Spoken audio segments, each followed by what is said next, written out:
Heads up to the listeners, all you beautiful people out there listening to this podcast today. This is not a light podcast.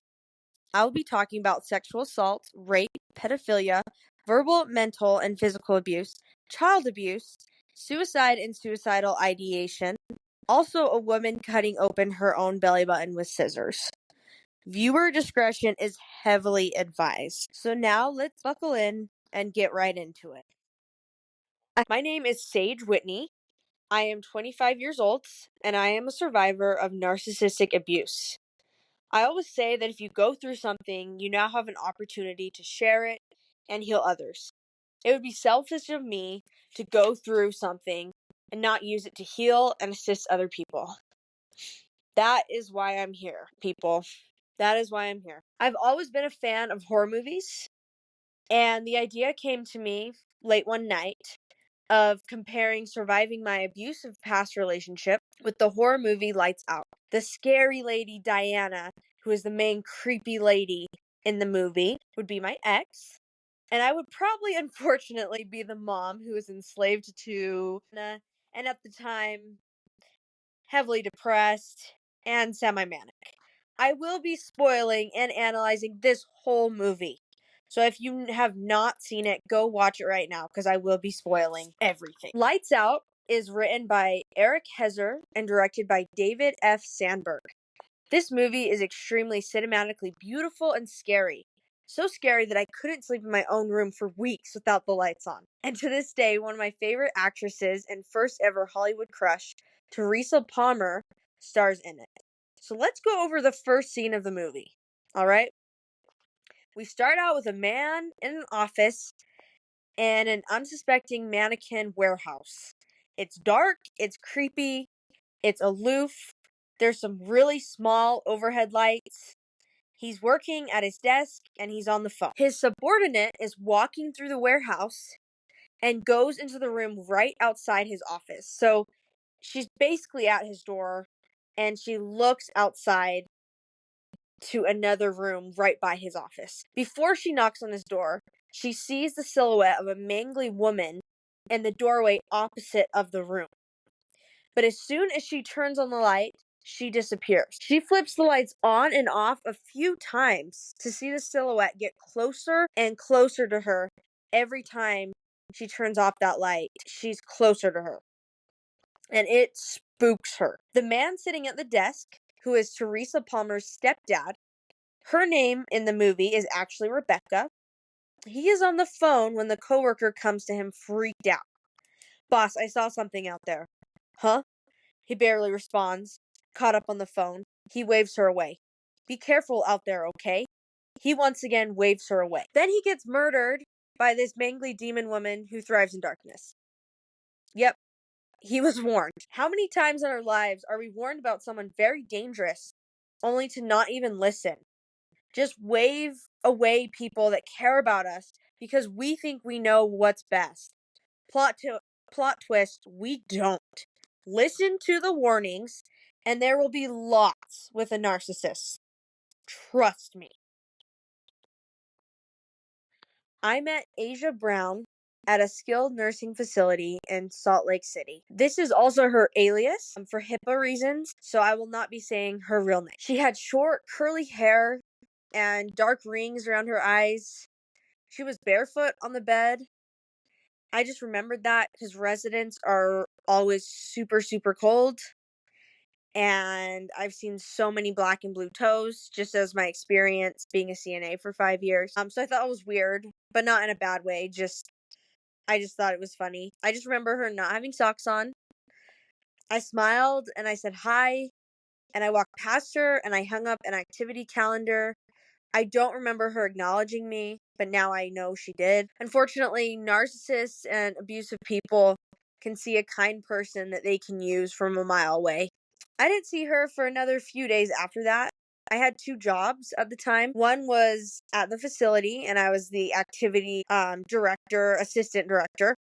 And my other job was I managed a pizza restaurant. About a week or so later, I was gathering people up to go to our bingo activity, and she was outside with a resident. The resident was smoking, and she was talking to her. She looked about in her 20s, early 20s. The resident was probably around 70, 80, about. I asked if they wanted to join an activity. She said yes. That day, she gathered so many residents for me that have never been to an activity before that my boss was so pleased. She said she's never seen all these people at an activity like this before. It was literally just bingo, guys, and it was filled. I really can't remember how she got my phone number, but she did somehow. I might have given it to her, I can't remember. But after that, every activity, I started texting her, seeing if she could gather residents for me and meet us downstairs in the activity room. About a week or two of knowing her, I got this interesting text. It went, "You don't even need to love me. I just want to experience getting married. I am alone and scared. All I want is for someone just to be there for me and not to be alone anymore. It'll only be for a year or two until I die. With that being said, will you marry me?" And this is the crazy part. I said yes. I definitely have a hero complex. I admit to that. She didn't want to die. She wanted to live out her life. And she saw me as someone that I could do that for her. It appealed to me. I would help her live it out. Okay, I also did think our relationship would be a complete secret until she left this facility, because that looks extremely unprofessional. Yeah, she did not do that. So as soon as I said yes, and I didn't even have a chance to talk to her about what that really meant to me, she immediately showed a CNA, probably the second I said yes. I immediately was trapped, and I am accountable for that.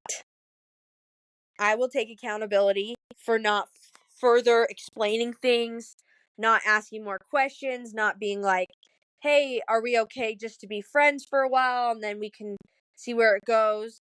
I should have explained it more, but I didn't think she was going to immediately expose me. So I'm absolutely accountable for that. I will not take accountability for her manipulation, though, in this situation. That is something if she ever does, narcissists don't really take accountability, but that accountability is on her. So as soon as I get to work, the CNA pulls me aside and tells me that she showed the text of me saying yes to her. And he tells me that she also told a bunch of other CNAs that a gay CNA raped her, a gay man. This was the first red flag I noticed. It alarmed me. It really did. This news was coming from a CNA who was kind of petty, but also super nice and caring. So I had no idea what to think. The first thing I thought is, I just need to go talk to her. So I was fully and completely ready to see her blow her top. What happened really surprised me. She was completely calm. She got really sad, and she said she was having a seizure a few nights ago, and sometimes there's lots of people touching her. She might have thought he was touching her and molesting her, and she didn't really know what she was saying while she was having this experience. I don't know if she said seizure, maybe it was like a blackout. That was a really weird explanation. I honestly do have firsthand experience with people on opioids, and they do just completely make you go a little cuckoo bananas. So I kind of just felt like we had put that to bed. She might have taken way too much of a pain med with, just everything going on. Maybe that's what happened. I kind of gave her the benefit of the doubt. And for the CNA, she said, "At least give me time to explain. I'll explain it to him." And she wanted to talk to him and smooth it out. And that was comforting to me. That never happened. She never smoothed anything out, just But I know she knew the right things to say to me. And I guess, with that warning, with that CNA, I guess I just came from a place of me seeing him as he didn't want me to be happy, which in my life, with a lot of people, I just feel like a lot of times people would rather see me unhappy and under their control. And I've had friendships and relationships like that in the past, and I felt that way. It wasn't illegal for me to have a relationship with her because I wasn't a nurse. I wasn't her CNA, like administering medication, taking care of her, stuff like that. But it still wasn't a good place to meet someone. It was unprofessional, and I knew that. That's why I was hoping that things would we would just stay friends until she left the center, but we all know that didn't happen. Frankly, from the beginning, I was afraid of her. I knew there was an extremely dark side to her. But we just got caught up in all those stories of it'll be different with me. I can save them. I can heal them. I'm gonna heal you. Just all those stupid bullshit stories. You can't heal someone who's broken. They have to choose to heal.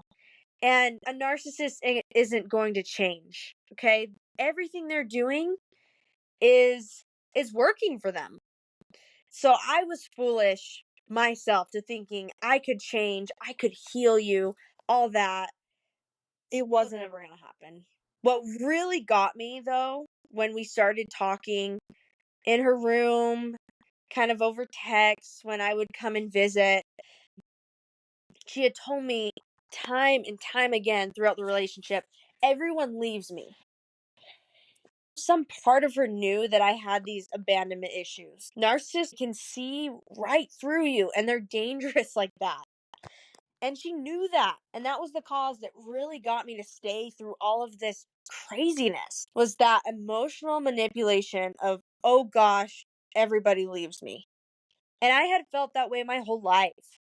But the reason why people leave her and the reason why people leave me are two different scenarios. People leave me because I am a mirror. People leave me because I am a mirror. When I step into the room, two things are going to happen. You are either going to be extremely drawn to me, or you're going to have some kind of reaction in your body to me. And I haven't done anything. I haven't even said anything at this point. Something about me, just my energy, my vibration, when you look at me, you're going to see everything you need to improve on. You're just looking at a mirror in yourself. I'm not doing anything. But you're going to see traits you need to improve on. You're going to see vulnerabilities. If you're gay and you're closeted, you're going to be triggered by me. And I'm going to be super confused by that. And I'm not here to uncloset you and stuff. But figuring out this truth about me has made a lot more sense, because I'll just be standing there in a room and I get this stranger yelling their head off at me. And I'm like, what did I do? I don't even know you. I'm a stranger, right? But it's that mirror effect of when you come into the room and you're that high, powerful energy, people will either be drawn to it or they will see all their vulnerabilities, fears, things they need to work on, problems, and they're going to get triggered.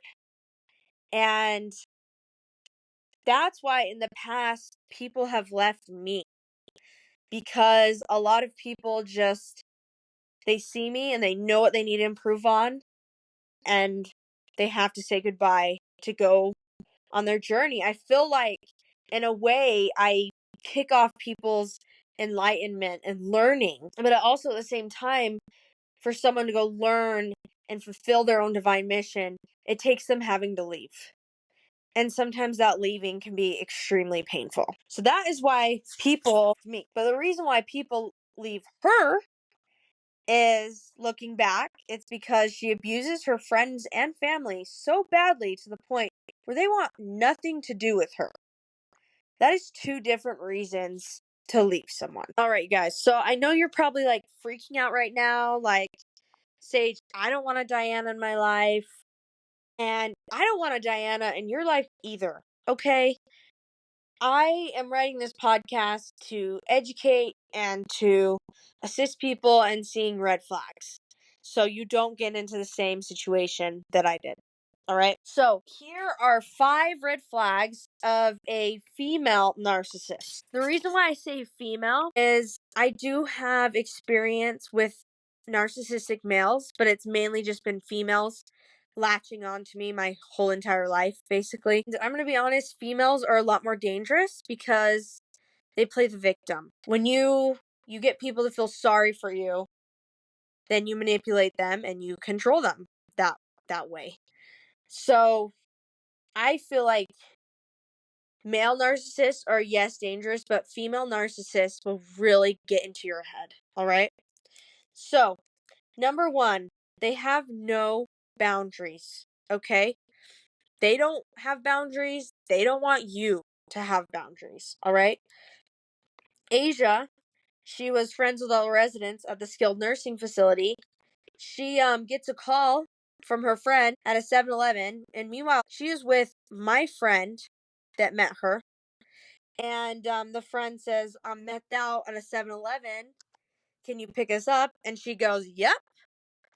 So the reason why that's super selfish is because she put my friends in danger. She didn't go herself. She doesn't drive. A lot of narcissistic women don't drive, because why should they? They can get everyone else to drive because they're victims. Like, it's horrible. So she put my friends in danger, and she didn't care, and she didn't ever apologize about that. And it was just, for her, it was just funny. So she shows up, and this woman is with this extremely dangerous man that has had a history of doing things in Murray Park. And it was really, really scary. She still has not apologized for putting my friends in danger. They ended up taking her to the hospital. But what she should have said is, hey, I have friends I care about. I don't want to put in danger. So I'm going to call EMS for you, or the police. But I need to respect my friends and keep them safe. So that's the first one.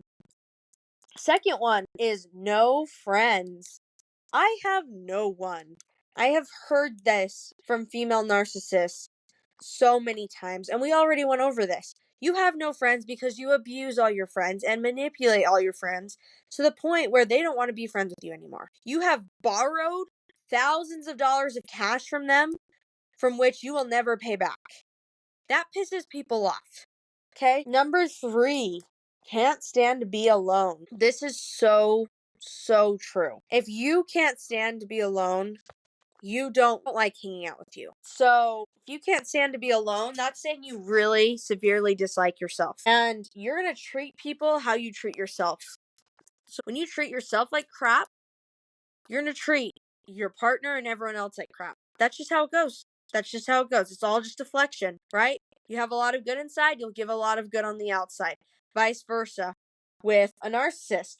So no matter how charming, or, oh, my life is so horrible, the lady at Burger King didn't get my food right, and the victimhood and the lies, stuff like that. It all just boils down to they don't like themselves, and they're not going to treat you good, because people that don't love themselves will not love you correctly. That's just how it works. All right. Number 4, immediately will try to emotionally manipulate. The things Asia told me within the first 4 sentences of me just like meeting her officially were inappropriate and very deep and very triggering things. Why are you telling strangers that? I don't know you. The reason why these female narcissists are saying these deep, triggering, horrible things the second they meet you, that's emotional manipulation. Okay? Unless this person is coming from the situation the second of, and they're like, I just got out of a really bad situation, and they're freaking out and they're panicking, that's totally different, right? You have a survivor versus a liar.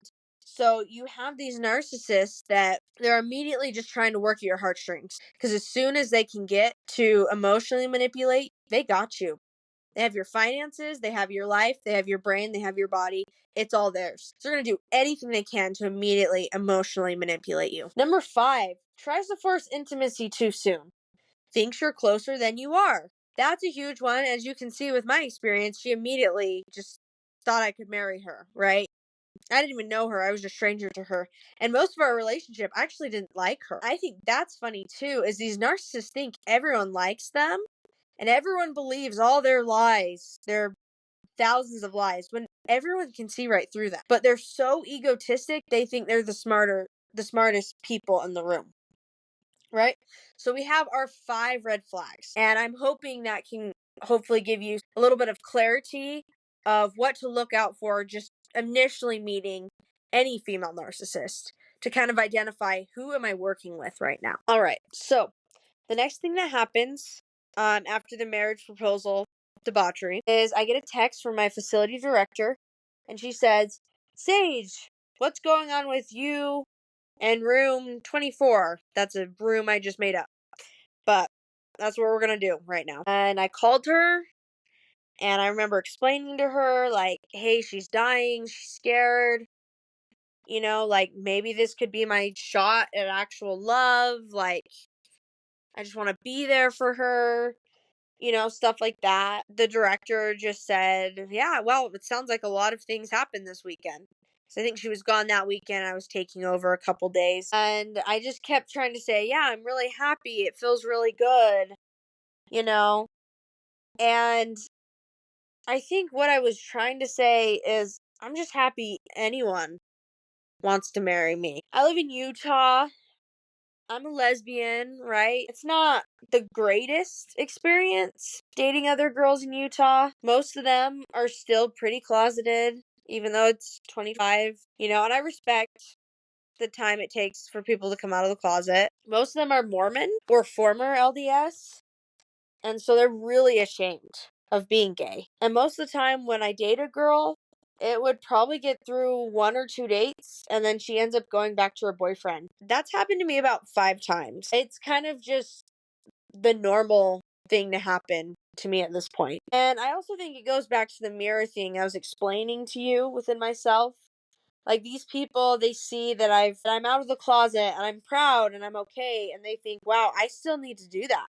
I still need to come out of the closet. Like I said, I'm a mirror. So all your insecurities, your doubts, fears, you're just going to see those when you look at me, right? And so that's happened to me a lot with a lot of these women. And a lot of them end up feeling bad because I'm vulnerable, I'm raw.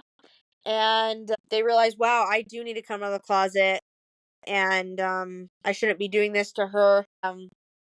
A lot of them are just like, wow, I thought I could be gay and live this lifestyle, but I can't. So that's happened a lot. So it was exciting that someone actually wanted to actually marry me and was fully out of the closet and wasn't ashamed of it and wanted to be with me and didn't want to keep it secret, right? That was really meaningful to me. It's truly crazy how, despite all these red flags I had already seen off the bat, I still thought I had found an actual partner. I had locked in a future with someone. And a part of me, the old part of me, I don't identify with that part of me anymore. This old part of me thought for me to be loved, I need to sacrifice myself, sacrifice my time. Love needs to be painful. It needs to be difficult. Lose weight and I'll love you. If you need assistance, there's going to be strings attached. Love is save up enough money and I'll talk to you. Love is earned. I need to be screaming and crying. Now I know that's not love. That is a trauma bond. If you feel like you need to give up your whole life for someone else, that is not healthy. That is manipulative of them. And that is how she made me feel. But that's what I believed love was at some point in my life. Love was sacrificing everything inside of you. And so it sounded chivalrous. It sounded exciting. And the narcissists out there right now don't want you to know this. They want you to believe that love is sacrificing yourself, your mental health, your body. Love is just completely shitting on yourself for another person. That's what narcissists want you to believe. And that's what we've seen a lot in this world is we're getting confused with love and a trauma bond. Don't confuse yourself. Throughout the movie, you see Sophie, Rebecca's mom, constantly talking to Diana in the darkness, usually in her room, an isolated area where Diana could really pin her down and fully manipulate her. You see Sophie, she is always crying to Diana for not being there for her because Diana's punishing her, saying, Sophie, you weren't there for me in my hardest times, stuff like that. Sophie's always apologizing. The interesting part, though, is Diana can only physically show up in Sophie's life when Sophie is very mentally ill and depressed. Unfortunately, that's actually pretty common for most demons and negative entities. The more low vibrational you are in your mental state, depression, anxiety, addiction, that is an immediate access to these entities. Entities and demons pick you while you're down, just like a narcissist does. They have the most power when you are the most sad. What's interesting is when Sophie actually takes her own antipsychotic meds, though, Diana cannot exist. Diana goes away. So when Sophie actually starts to take care of herself, Diana can't exist.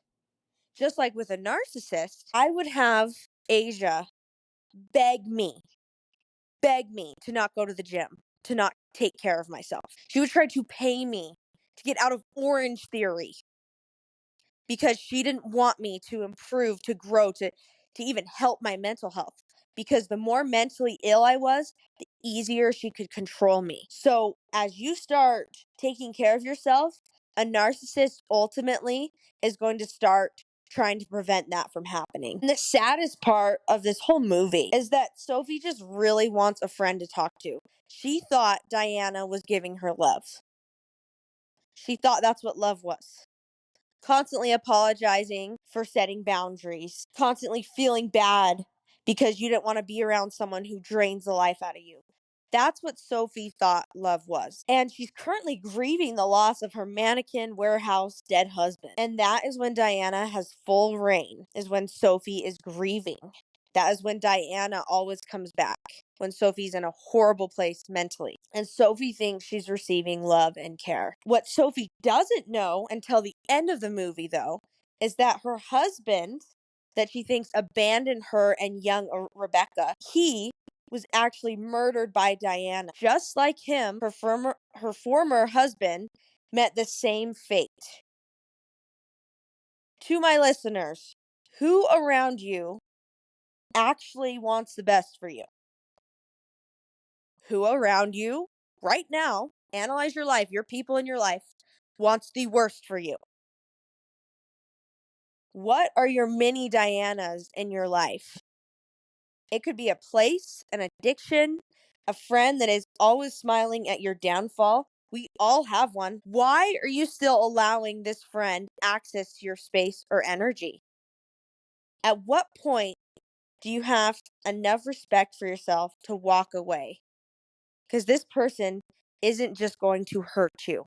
They're going to attack your family, your dog, everything and everyone around you that you love.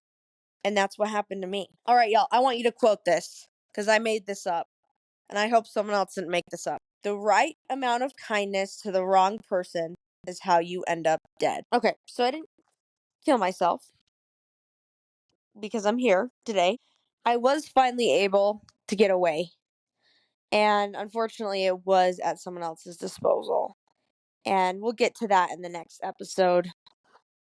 When I got home, literally saved by God Himself, after her, I vowed never to let anyone treat me as horribly as she did. It is not my job to fix someone else's shitty life. It is theirs. I can love and support someone and not give up my sanity. And guess what? Narcissists love their shitty lives. They love being miserable. Then someone else can be completely destroyed by them instead of them constantly destroying themselves. These people do not change. Stop helping them. Why would they change? No need to ever say sorry or be accountable. Just dump everything else on everyone else. Sounds like a free ride to me. These people will not change. Please, I beg you, run away before it's too late. So many times at the beginning of this experience, even talking to my facility director, I just wanted to scream, I'm not okay. I'm not safe. But how do you say that? You have so much riding on the line already. I just kept saying, I'm fine. It feels good. I'm fine. Secretly, deep down, I knew it didn't. But another part of me knew How do you tell a dying girl you don't want to marry her? Plot twist, she was never dying. She just has lupus and needs iron infusions. She's so iron deficient that her body, with tablets, can't absorb it, so she needs infusions. That's it, though. She's not dying. She didn't have cancer, like she told me. I needed to go through chemo again, all that shit. She's fine. She does have an opioid addiction, which is why she would drag me into the emergency room once a week, and I'd sleep on the floor, and she would trash talk me to my friends while I would be sleeping, that I was sleeping and I couldn't stay up with her because I had work in the morning. So she's completely fine. She was just to the ER once a week for her opioid addiction. She shouldn't have ever been in a skilled nursing facility. She needs to be an AA and a rehabilitation center for opioid addiction, not a hospital. It looks like we reached a pretty good stopping point here in the story. So I just want to thank all of you for listening and supporting my podcast today. I really wish you the best and definitely would love to have another episode coming out soon. Thanks so much, you guys.